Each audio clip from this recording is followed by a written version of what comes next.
Bismillahirrahmanirrahim. Assalamualaikum warahmatullahi wabarakatuh. Alhamdulillah, assalatu wassalamu ala rasulillah wa ala alihi wa ashabihi wa man tabi'ahum bi ihsanin ila yaumiddin amma ba'd. Alhamdulillah, pada malam hari ini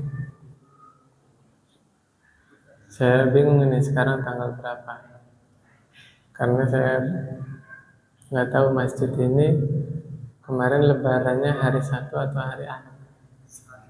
Sabtu. Oh, ikut pemerintah ya. Berarti malam ini kita tanggal 17 ya. 17 Zulhijjah 1443. 13 hari lagi atau 12 hari lagi ganti tahun 1444. Subhanallah ya, bulan Muharram. Jamaah di sini sudah berani bikin acara di bulan Muharram, bulan Syuro. Nah, kan warga Indonesia notabene bulan Syuro itu adalah bulan yang keramat. Coba saya tanya, jamaah di sini berani bikin acara di bulan Muharram, bukan bulan Syuro? Oh, masya Allah. Sunnah, Pak. Dari mana sunnahnya? Rasulullah SAW menikahi Aisyah di bulan Syawal. Kemudian satu rumah di bulan Syawal. Kan Rasulullah SAW menikah sama Aisyah kan nggak langsung kumpul satu rumah kan. Kalau nggak salah nikahnya di usia 6 atau 7 tahun kan. Kemudian 2 tahun kemudian baru satu atap dengan Rasulullah. Itu di bulan Syawal. Itu bukan tidak ada maksud dan tujuan. Sengaja Nabi Muhammad SAW memilih bulan Syawal karena pada kala itu bulan Syawal dianggap keramat oleh bangsa Arab. Gak ada orang yang berani mengadakan acara di bulan Syawal. Makanya Nabi menabrak keyakinan tersebut. Nah, berarti kalau di Indonesia ini bulan Syuro itu dikeramatkan, sunnah kita menabrak keyakinan tersebut, yaitu dengan cara kita mengadakan acara di bulan Syuro tadi. Misalnya menikahkan anaknya di bulan Syuro, atau ya selamatan, bahasanya kayak walimah ya, walimatul urus atau walimatul safar ya, dan seterusnya. Demi menabrak keyakinan yang tidak syar'i. Kita ingin ingin memahamkan kepada masyarakat bahwa semua hari-hari yang Allah ciptakan itu adalah penuh berkah. Ya, nggak ada hari sial, nggak ada bulan sial. Hari sial adalah hari di mana kita bermaksiat kepada Allah. Itu hari sial. Ya, demikian. Kita masuk ke pembahasan. Kita sudah pahami bahwa Asmaul Husna, nama-nama Allah yang indah, itu ada berapa? 99 yang kita temukan di Al-Quran dan hadis. Ya, ada 99 ya. Mungkin gak nama Allah lebih dari 99? Sangat mungkin. Ya, ada nama-nama Allah yang belum Allah ajarkan kepada hamba-hambanya. Tapi kalau kita cari di Al-Quran, cari di hadis, kita akan menemukan ada 99 nama Allah. Di antara 99 tersebut ada nama Allah Al-Barru. Roknya tasdid ya. Dan ini di dalam Al-Quran hanya ada di satu tempat, di dalam surah At-Tur ayat 28. Ya, ayatnya ini perkataan penghuni surga. Mereka berkata, "Inna kunna min qablu nad'u." Kata para penghuni surga ya, kami nih bisa tinggal di surga ini, Allah kasih hadiah buat kami nih surga, lantaran karena kami dulu ketika di dunia beribadah kepada Allah, menyembah Allah. Yang menarik di sini, ya, nad'u ini kan asal katanya da'a yad'u, da'a yad'u, nad'u. Da'a yad'u artinya apa? Bisa bermakna dakwah, bisa bermakna doa. Nah, kenapa kok Allah ingin menerangkan kepada kita mereka penghuni surga dulu beribadah, menyembah Allah, pakai kata-katanya berdoa. Nah, disinilah baru kita paham. Ternyata betul kesimpulan para ulama, doa itu dibagi menjadi dua. Ada doaul ibadah, ada doaul mas'alah. Pakai hamzah ya. Bukan masalah, bukan.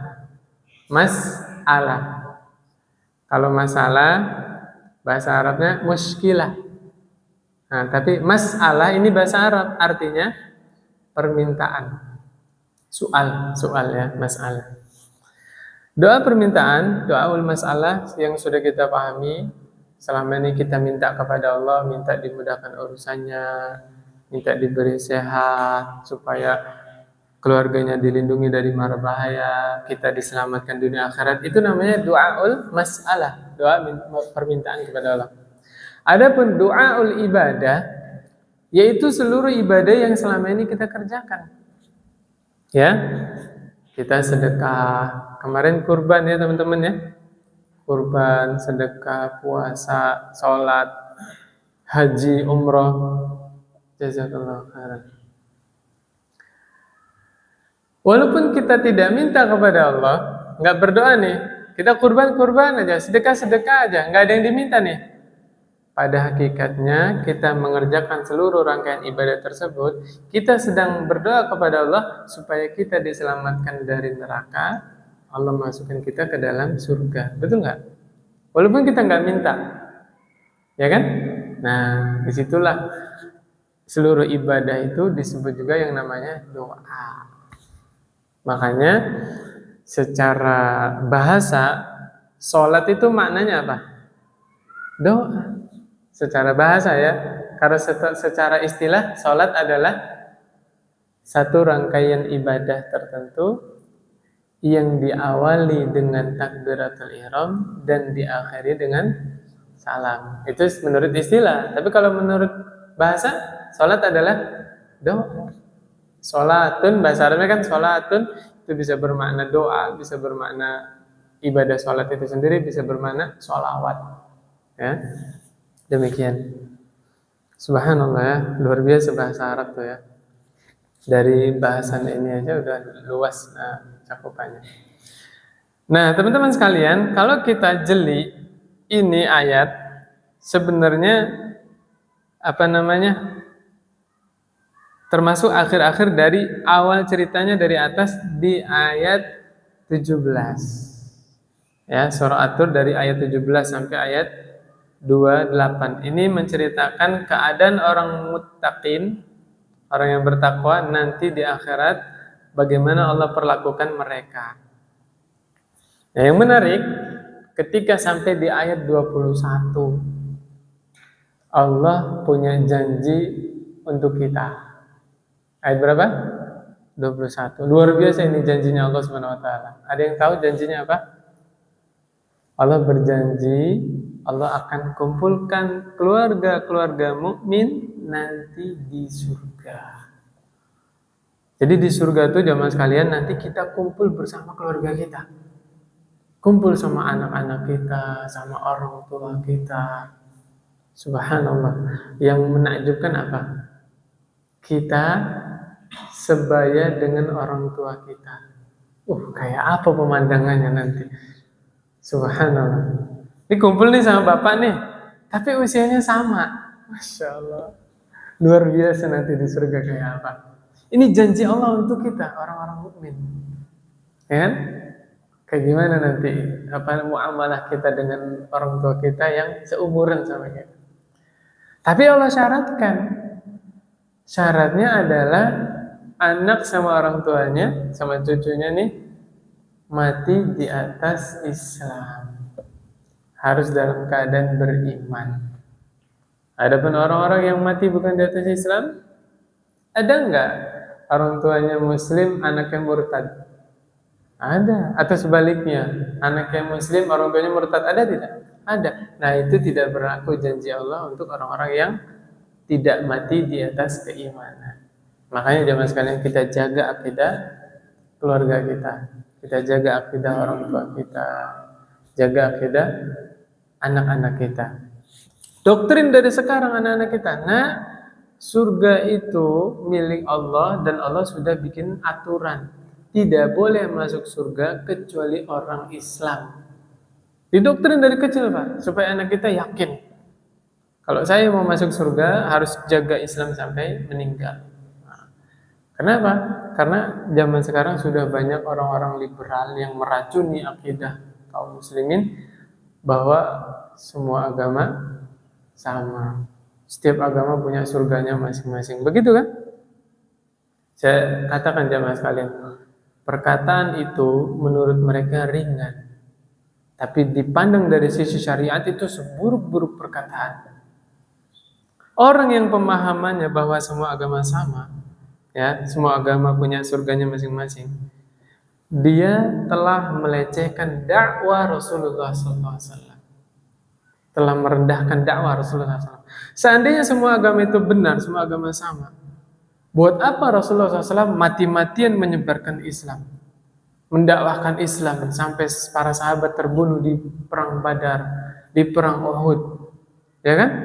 Buat apa para sahabat mati-matian mengajarkan Islam? Seandainya semua agama itu sama, na'udzubillah.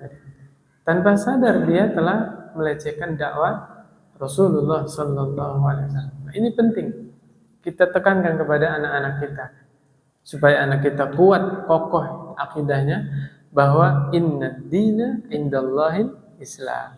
Agama yang diterima oleh Allah satu-satunya di sisi Allah hanyalah Islam. Nah, ini luar biasa ya, apa? Al-Qur'an itu rinci, detail.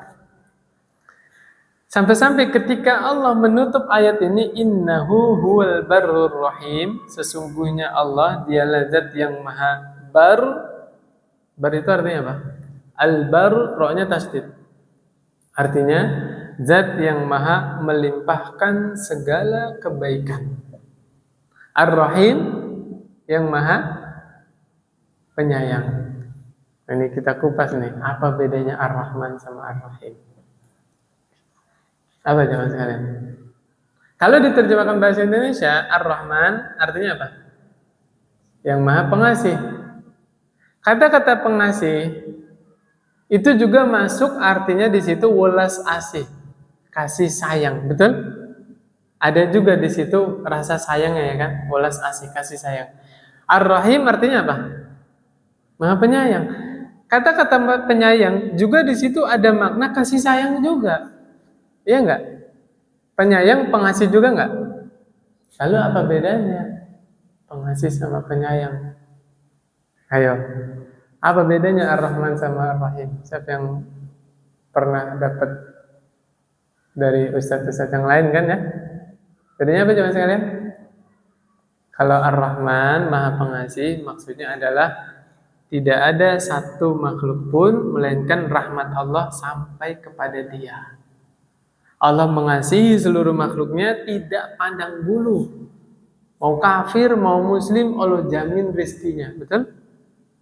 Mau orang fasik, orang zalim, orang baik, orang buruk, semuanya Allah jamin rezekinya, Allah kasih rahmat Allah Subhanahu wa taala.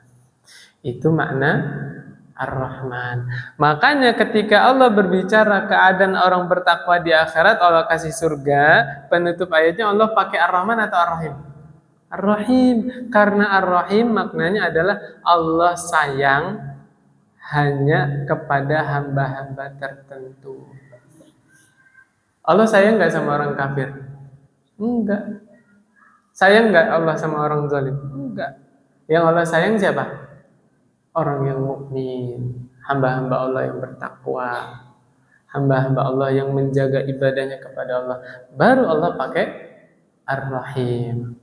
Nah, ini Ar-Rahim ini, kasih sayang Allah ini yang akan Allah limpahkan nanti di akhirat khusus untuk orang-orang yang Allah sayang. Di akhirat demi Allah, orang kafir tinggal di surga selamanya tersiksa, sama sekali tidak ada minuman, tidak ada makanan yang menyegarkan tenggorokannya. Naudzubillah. Sudah pernah saya bahaskan di sini Al-A'raf ayat 50, penghuni neraka, penghuni surga saling berhadapan dan mereka berdialog. Penghuni neraka minta kepada penghuni surga, minta apa? Makan dan minum. Nah, ini juga nih kita ambil istifadah ya. Bukankah penghuni surga isinya orang-orang baik? Betul? Orang-orang yang tidak pelit, iya nggak?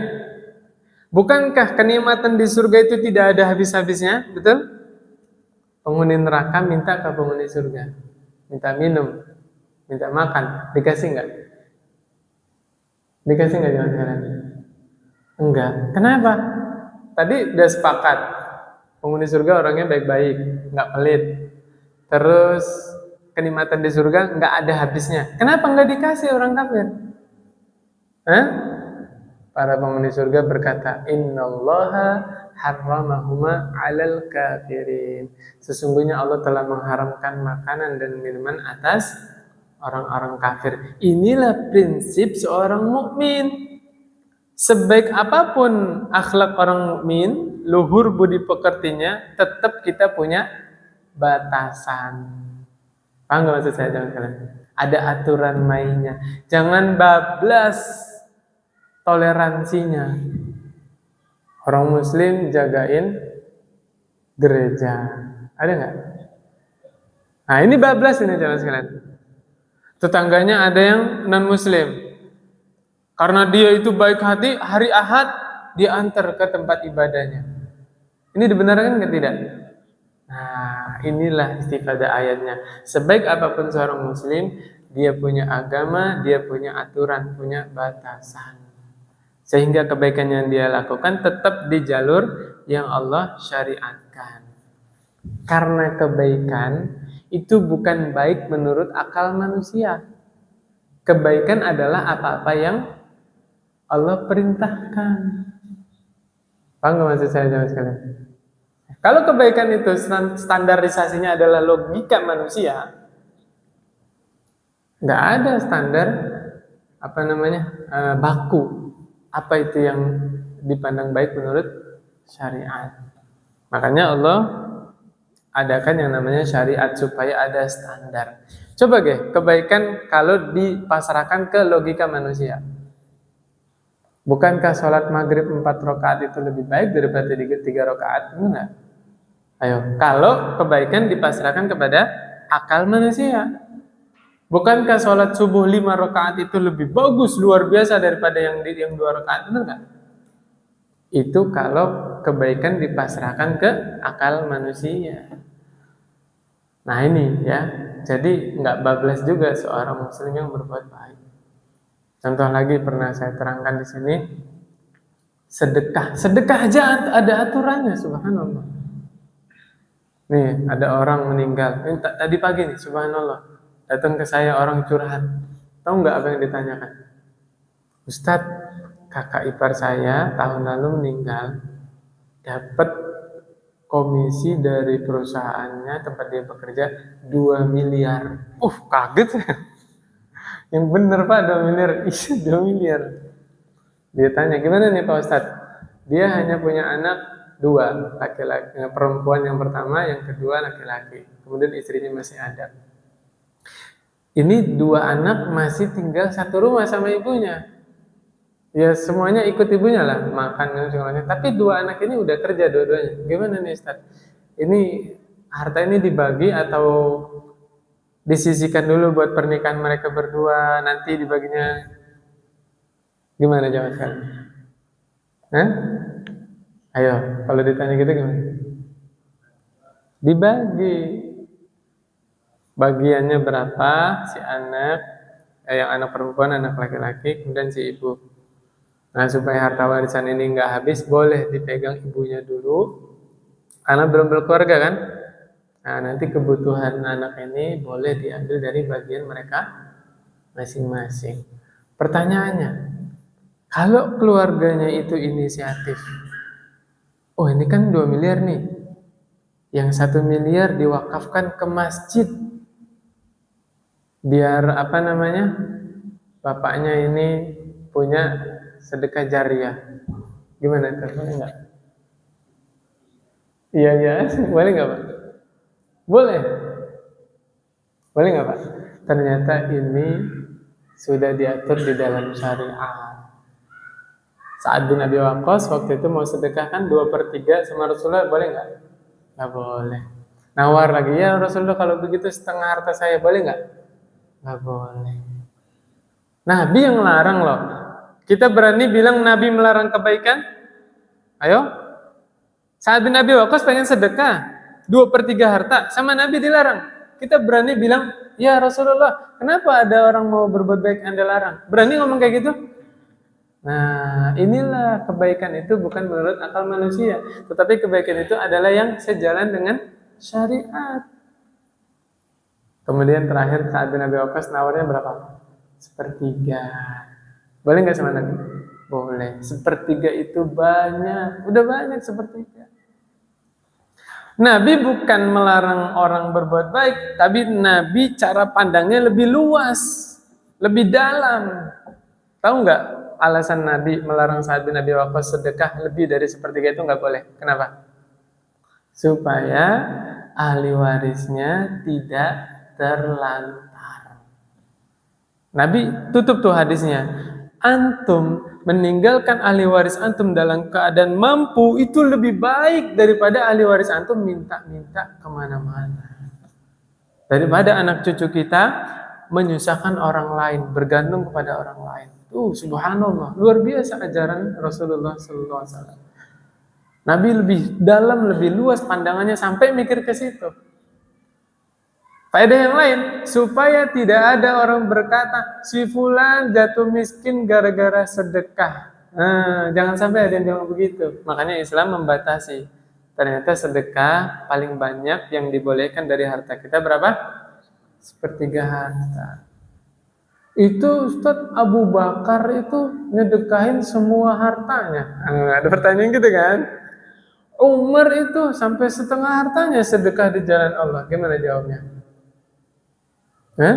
Antum boleh sedekahin semua harta sebagaimana Abu Bakar kalau iman antum seperti Abu Bakar. Paham nggak maksud anda? Abu Bakar luar biasa imannya, tinggi. Kalau kita sedekahin semua harta ya, iman kita tidak kayak Abu Bakar. Kemarin sedekahnya, sekarang menyesal. Ya nggak? Aduh, kenapa kemarin disedekahin semua? Bener nggak? Padahal bisa buat nikah, gitu kan? Aduh, bisa buat buka bisnis di sini. Nah, supaya itu semua tidak terjadi, maka syariat begitu rapi mengatur, bahkan dalam hal sedekah. Subhanallah. Luar biasa ya syariatnya. Nah, jadi kesimpulannya tadi, kebaikan adalah apa-apa yang dipandang baik oleh syariat, bukan oleh logika manusia. Kemarin, Idul Kurban, kita ingat kisah siapa? Nabi Ismail, Nabi Ibrahim. Lihat, seandainya Nabi Ibrahim mendahulukan akalnya, ketika Allah perintahkan Nabi Ibrahim menyembelih Nabi Ismail, dikerjain gak sama Nabi Ibrahim? Kalau Nabi Ibrahim mendahulukan akal, gak mungkin. Masa anak puluhan tahun saya mendambakan, ya kan? Nabi Ibrahim kan punya anak Nabi Ismail di usia berapa? 84 tahun. Berarti berapa puluh tahun Nabi Ibrahim berdoa kepada Allah baru dikabulkan? Puluhan tahun nunggu anak. Setelah lahir, tumbuh, dewasa, gagah, ganteng, cerdas, disuruh sembelih. Tapi karena Nabi Ibrahim tidak mendahulukan akal, sami'na wa ata'na, subhanallah. Tuh, luar biasa. tingkat keimanan Nabi Ibrahim alaihissalam sampai ke tingkat begitu. Tingkatannya apa? Meyakini bahwa semua yang diperintahkan Allah adalah baik. Tidak mungkin kecerdasan kita bisa melampaui kebenaran yang Allah turunkan. Itu subhanallah yang harus dipegang. Jadilah Nabi Ibrahim Allah angkat menjadi Khalilullah, kekasih Allah Subhanahu wa taala, karena lulus ujian, dites oleh Allah Subhanahu wa taala, beliau tidak mendahulukan akalnya. Subhanallah. Nah, jelas insyaallah zaman sekarang ya. Tadi makna beda Ar-Rahman sama Ar-Rahim sudah jelas ya. Kalau Ar-Rahim khusus untuk hamba-hamba pilihan Allah. Kalau Ar-Rahman semua makhluk Allah, Allah jamin rezekinya, Allah sayang. Sebelum melanjut ke pembahasan berikutnya, Ana mau tanya. Selama ini kita akrab dengan kalimat Bismillahirrahmanirrahim. Iya enggak? Ngomong-ngomong udah paham belum artinya? Oke, kita terjemahkan ya. Bismillahirrahmanirrahim. Dengan nama Allah yang Maha Pengasih lagi Maha Penyayang. Kalimat ini udah jelas belum? Bisa dicerna nggak sama hati kita? Bisa? Apa maknanya? Kan kalimat yang sempurna itu ketika pendengarnya langsung paham, tidak bertanya lagi.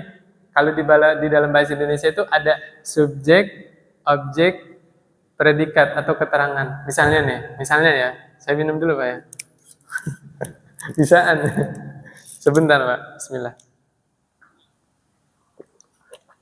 Imam minum air putih. Jelas nggak kalimatnya? Jelas kan maknanya? Saya minum air putih. Jelas nggak? Jelas nggak? Perlu ditanyakan lagi. Sekarang ada kalimat dengan nama Allah. Ayo, maknanya apa? Maksudnya apa? Mana subjeknya, mana objeknya, mana predikatnya, keterangannya. Nah, disinilah pentingnya kita mendengarkan penjelasan para ulama. Subhanallah, jelinya para ulama diterangkan bahwa dalam kalimat Bismillah itu ada kata-kata yang mahzuf. Mahzuf itu dibuang, atau mustatir. Mustatir itu disembunyikan. Apa yang disembunyikan? Tergantung aktivitas yang akan dilakukan. Kalau saya minum Bismillah, kemudian saya minum nih, maksudnya adalah Bismillah asyrobu, dengan nama Allah saya minum. Nah, baru paham nggak kalimatnya? Makanya bapak-bapak pengen berdiri, Bismillah maksudnya adalah dengan nama Allah saya berdiri. Bapak mau duduk, baca Bismillah, maksudnya dengan nama Allah saya duduk. Baru kita paham maknanya. Jadi setelah Bismillah ada kalimat yang disembunyikan. Kalimat apa? Tergantung aktivitas yang akan kita lakukan. Jadi maksud Bismillah itu kita awali setiap kita ingin melakukan kegiatan. Maksudnya adalah kita bertabaruk, kita ngalap berkah kepada nama Allah tadi, Bismillah. Ya, misalnya Bapak mau cuci kendaraan, baca Bismillah, ya kan? Bapak nyuapin anaknya, baca Bismillah. Kemudian kita makan, baca Bismillah. Itu maksudnya adalah kita tabaruk terhadap nama Allah tadi, Bismillahirrahmanirrahim. Nah, demikian. Sudah tahu Pak ya maknanya? Sudah tahu lama atau baru tahu Pak? Baru tahu Pak? Puluhan tahun kita baca Bismillahirrahmanirrahim ya? Subhanallah. Tapi nggak apa-apa. Emang saya senangnya ngebahas ini nih, hal-hal yang mungkin dipandang sepele ya, tapi ternyata itu maknanya. Demikian ya. Jadi Bismillahirrahmanirrahim ternyata ada kalimat yang tersembunyi itu setelahnya itu. Demikian. Kita lanjutin Pak ya. Masih lama kan? Berapa hari lagi? Berapa hari lagi? Menit Pak ya? Ada 15 menit? Oh ada. Kita lanjutin. Jamaah sekalian, tadi kita sudah paham bahwa makna al-baru adalah Allah zat yang maha melimpahkan segala kebaikan kepada seluruh makhluknya. Di antara kebaikan Allah SWT adalah Allah mengutamakan manusia di atas segala makhluk. Mana dalilnya? Surah Al-Isra ayat 70. Kata Allah Subhanahu wa taala, "Walaqad karramna bani Adam." Sungguh ya, adalah la itu lam taukid, sungguh, qad sungguh juga. Walaqad berarti apa? Sungguh benar-benar kami muliakan Bani Adam. Bani Adam itu siapa? Manusia. Udah saya bahas di sini juga. Alasan kenapa Allah menyebut manusia dengan kata-kata Bani Adam. Tahu nggak Pak alasannya apa? Hah? Allah membantah teori evolusi sebelum teori evolusi ada. Anggap maksud saya. Ya kan? Allah membantah teori evolusi sebelum teori evolusi ada. Subhanallah. Teori evolusi kan yang menerangkan tentang apa? Manusia berasal dari kera. Oh, dulu kita SMP ya. SMP apa SD? Diajarin kayak gitu. Ada apa? Pithecanthropus erectus. Apa? Meganthropus kayak gitulah. Solowensis. Lupa saya. Nama-nama itu Pak ya. Saya tanya Pak, kita waktu dulu diterangkan oleh guru di sekolah di SMP tuh, gurunya nerangkan tuh ada itulah ya, nama-nama manusia purba itu. Kita percaya apa enggak Pak? Percaya Pak, subhanallah. Sekarang udah lulus, sudah belajar, masih percaya Pak? Ada nggak manusia purba itu? Nggak ada Pak.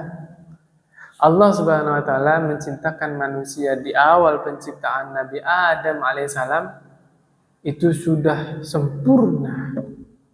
Laqad khalaqnal insana fi ahsani taqwim. Kata Allah ya, Allah yang bilang, sungguh kami telah menciptakan manusia dengan sebaik-baik ciptaan. Subhanallah, sempurna.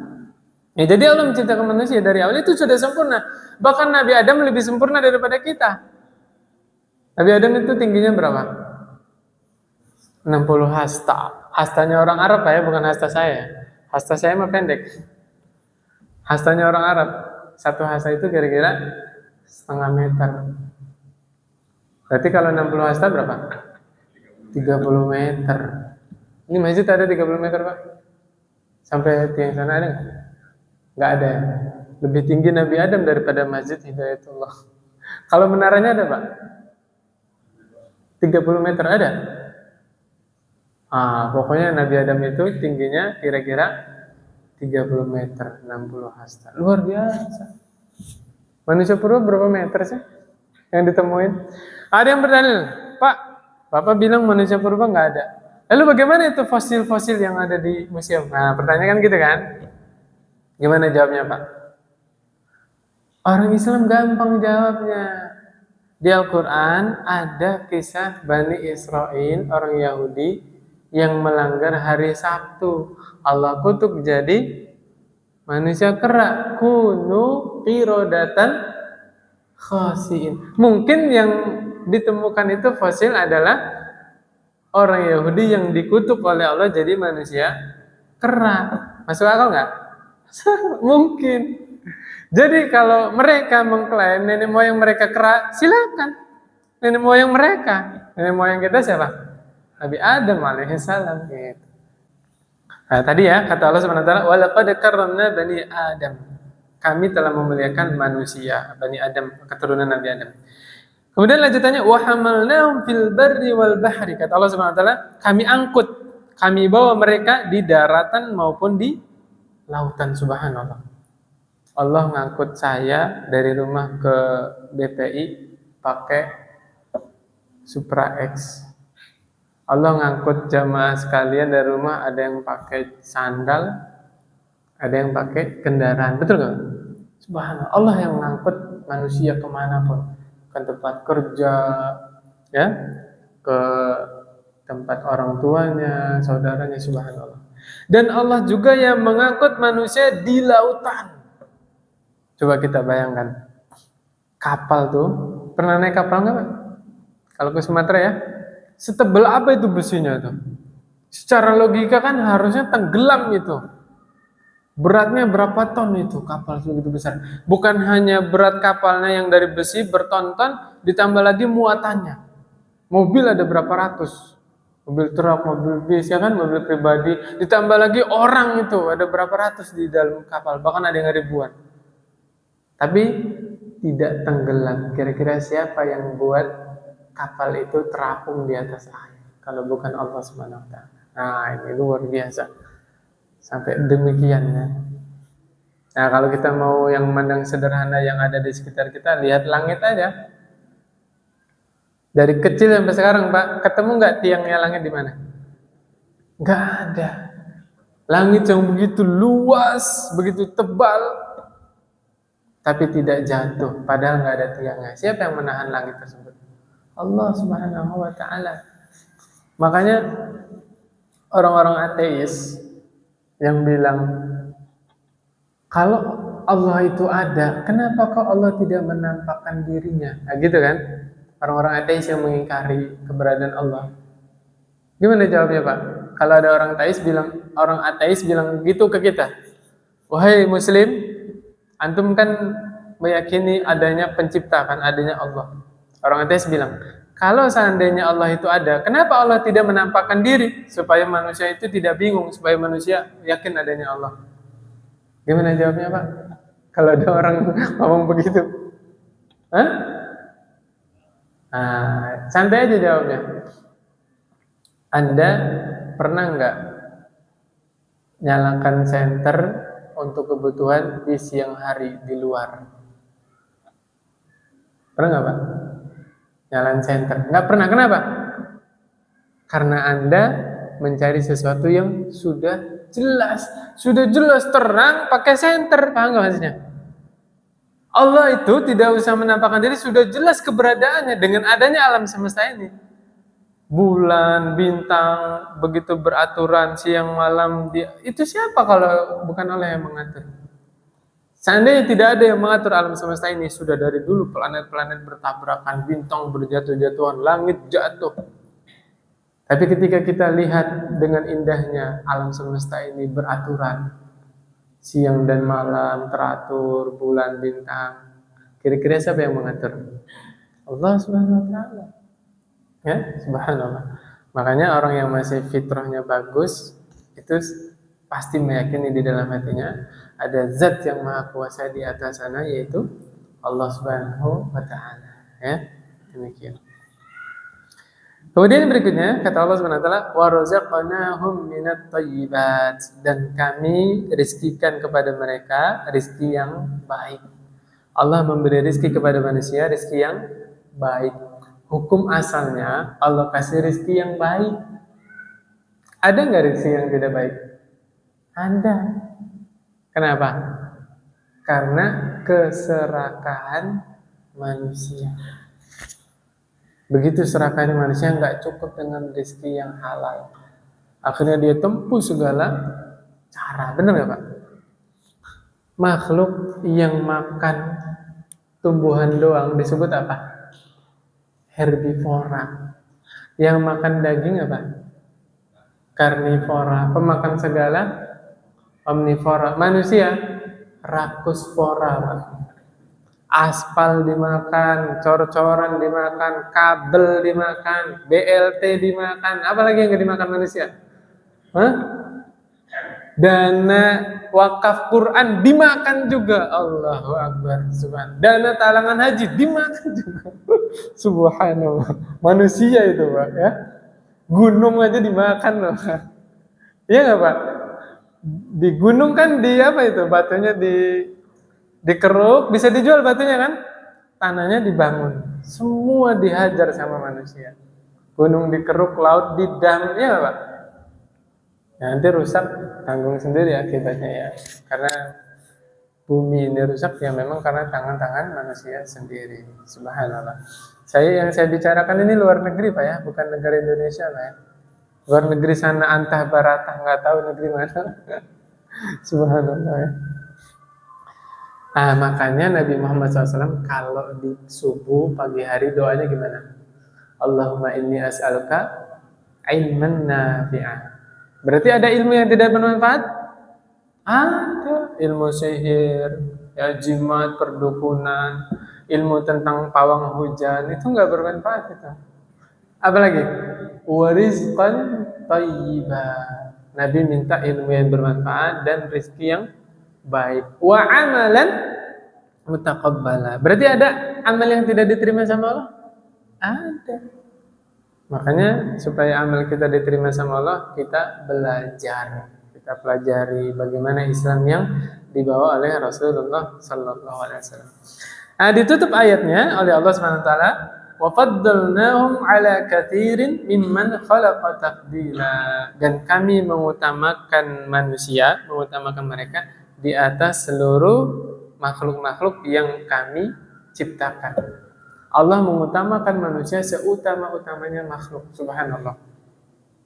Makanya manusia kadangkala itu bisa melebihi derajatnya para malaikat. Kadangkala, Pak. Kenapa, Pak? Karena kalau malaikat Allah beri akal, Allah beri kecerdasan, Allah tidak kasih nafsu. Makanya malaikat nggak makan, nggak minum, nggak menikah, ya kan? Wajar malaikat taat. Malaikat tuh, Pak, kalau Allah perintahkan satu perintah, itu langsung dikerjain terus, ajek. Allah perintahkan sujud, sujud terus, Pak. Sebelum Allah bilang selesai. Selamanya sujud malaikat tuh. Allah perintahkan bertasbih, bertasbih terus malaikat. Karena malaikat tidak punya nafsu. Tapi manusia ini makhluknya unik. Allah kasih akal, kecerdasan, Allah kasih juga apa? Nafsu. Makanya kalau ada manusia yang mengutamakan syariat ketimbang mengikuti hawa nafsu, luar biasa. Hebatan mana manusia sama malaikat? Hebatan mana? Manusia. Karena manusia ada nafsu, tapi dia mengutamakan syariat. Subhanallah, berat, Pak. Kalau malaikat taat kepada Allah wajar. Orang tidak diberi nafsu, ya. Subhanallah. Tapi kadangkala manusia juga lebih rendah daripada hewan. Kapan, Pak? Ketika manusia lebih mendahulukan mengikuti nafsu daripada menjalankan syariat, ya. Na'udzubillah min dzalik. Berapa menit lagi? 2. Hah? 3 menit? Saya tebak-tebakan sama jamaah sekalian, ya. Boleh ya, tebak-tebakan ya. Kita berakal atau memahami sesuatu, mentadaburi sesuatu menggunakan otak atau hati, Pak? Ayo. Lumayan nih pertanyaannya, Pak, ya. Lumayan mudah apa gampang ini, Pak? Ayo, pakai apa? Pakai otak atau pakai hati, Pak? Hati, subhanallah. Terus otaknya buat apa, Pak?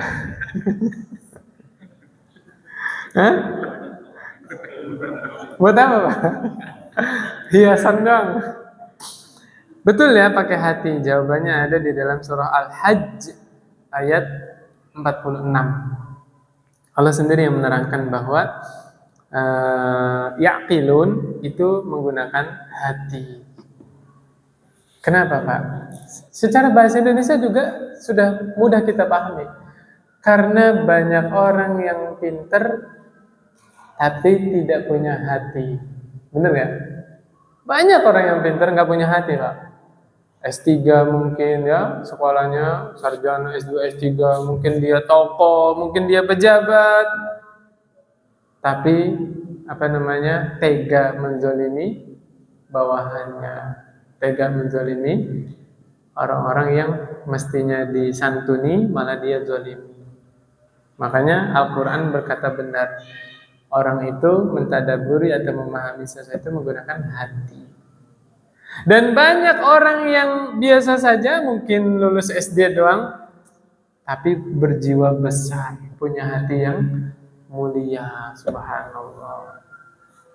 Saya sudah nyampaikan di sini jamaah sekalian. Seekor semut di zaman Nabi Sulaiman bilang apa? Ya ayyuhan namlu dkhulu masakinakum la yahtimannakum Sulaiman wa junuduhu wa hum la yash'urun.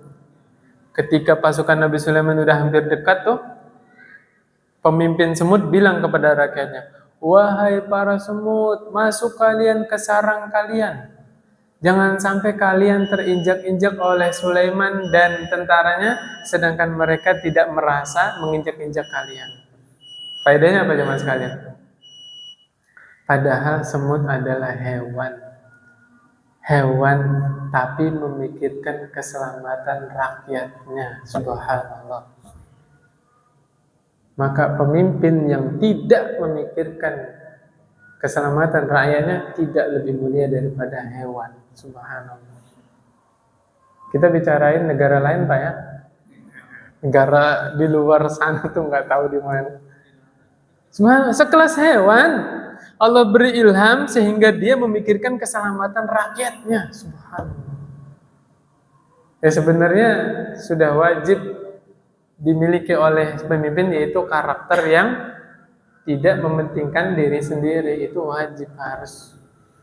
Itu nggak bisa ditawar-tawar itu. Karena hewan saja begitu mulianya memikirkan keselamatan rakyatnya. Harusnya manusia lebih dari itu harusnya. Makanya Abu Bakar As-Siddiq radhiyallahu anhu, sebagai penutup Pak ya, boleh buka sirahnya Abu Bakar As-Siddiq radhiyallahu anhu. Luar biasa Pak.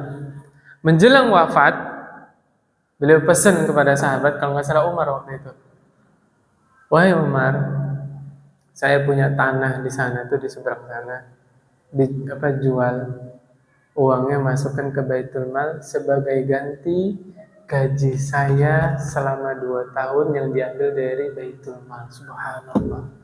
Abu Bakar As-Siddiq selama memimpin, memerintah, menjadi khalifah tidak digaji. Allahu Akbar.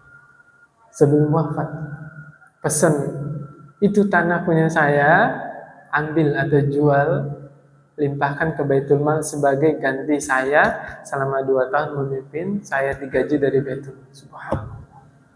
Ada nggak pemimpin model begini?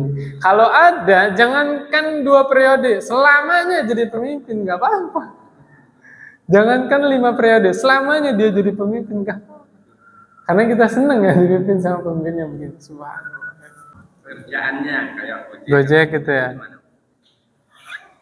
Di situ kan ada pilihan, diambil apa di cancel, ya nggak? Nah, si pihak Gojek atau Grab ini kan bisa melihat tujuannya kemana, ya kan? Nah, insya Allah itu nggak sulit ya. Tujuannya ke gereja misalnya, bisa di cancel kan? Bisa. Itu nggak apa-apa. Alasannya ya, ada nggak pilihannya alasan akidah? paling titik jemput nggak sesuai kayak gitu ya, atau jarak kejauhan gitu. Kalau masalah akidah nggak ada di situ ya. Ya, sama Pak Ustadz nggak boleh. Ya itu kalau dia akidahnya kuat, saya kira bisa lah, nggak tanpa ragu-ragu gitu dia cancel. Mudah-mudahan.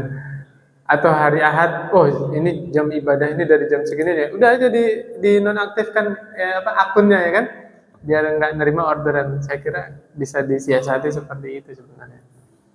Jadi ya dalam hal ini, wallahu a'lam bishawab, saya memandang tidak bisa ditawar-menawar. Soalnya masalah akidah ini, masalah keyakinan. Kata Allah apa? Wala ta'awanu 'alal itsmi wal 'udwan. Di dalam surah Al-Maidah ya. Jangan kalian tolong-menolong dalam berbuat dosa dan permusuhan. Ibadahnya orang kafir menyekutukan Allah, dosa enggak? Sebesar-besar dosa yang Allah tidak ampuni, ya dosa syirik. Na'udzubillah. Wallahu a'lam bishawab. Insyaallah Pak ya. Kalau bulan depan kita ketemu lagi, jauh-jauh hari saya lihat jadwal BPI ini, ada persiapan, saya siapin Pak. Tapi kalau kadang-kadang kan DKM ngubungin tadi pagi Pak, waduh, nggak ada persiapan saya. Akhirnya ya wes, kitab yang saya siap saya bahas. Tapi kalau udah ngubunginnya dari 3 hari atau 1 pekan sebelumnya, saya ada persiapan. Saya janji di BPI membahas batasan-batasan muamalah dengan orang kafir bagaimana gitu kan ya. Karena dulu juga Rasulullah SAW tetanggaan sama orang Yahudi. Bahkan Nabi punya hutang sama orang Yahudi. Ingat kan kisahnya? Nah, insya Allah mudah-mudahan kita bahas lebih luas lagi Pak ya. Supaya kita nggak salah paham. Ya udah, karena waktu Isya sudah semakin malam Pak ya. Subhanakallahumma wa bihamdika asyhadu an la ilaha illa anta astaghfiruka wa atubu ilaik. Assalamualaikum warahmatullahi wabarakatuh.